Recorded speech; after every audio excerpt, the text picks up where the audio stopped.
बहुत समय पहले हरिशंकर नाम का एक राजा था।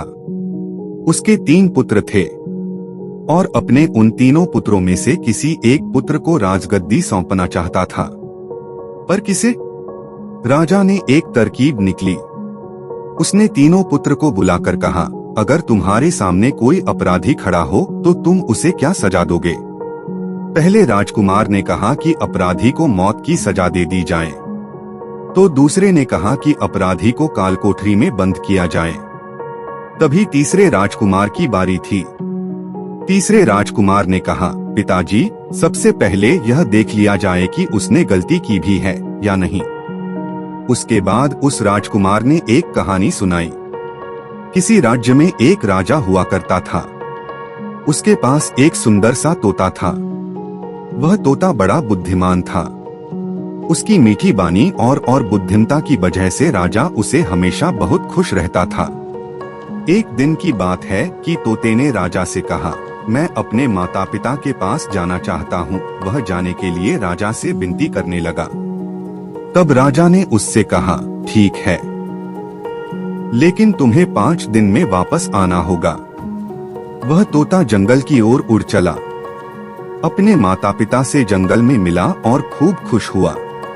ठीक 5 दिनों बाद जब वह राजा के पास जा रहा था, तब उसने एक सुंदर तोहफा राजा के लिए ले जाने का सोचा।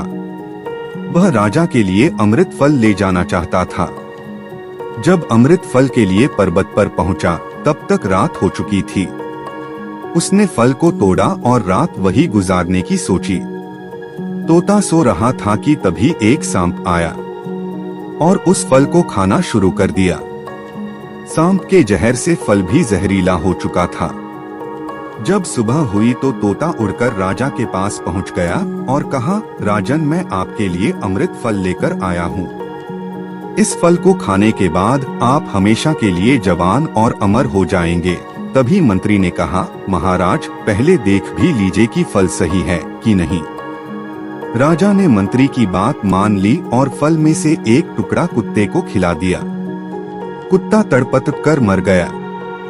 राजा बहुत क्रोधित हुआ और अपनी तलवार से तोते का सिर धड़ से अलग कर दिया।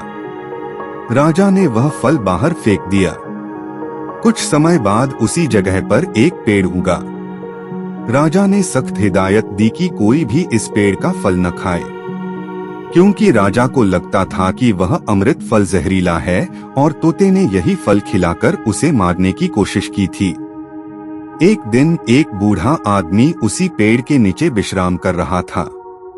उसने एक फल खाया और वह जवान हो गया, क्योंकि उस पेड़ पर उगे हुए फल जहरीले नहीं थे। जब इस बात का पता राजा को चला, उसे बहुत पछतावा हुआ। उसे अपनी करनी पर लज्जा हुई। तीसरे राजकुमार के मुख से यह कहानी सुनकर राजा बहुत खुश हुआ और राजा ने तीसरे राजकुमार को सही उत्तराधिकारी समझते हुए उसे ही अपने राज्य का राजा चुना। दोस्तों, इस कहानी से हमें यह सीख मिलती है कि किसी भी अपराधी को सजा देने से पहले यह देख लेना चाहिए कि उसकी गलती है भी या नहीं।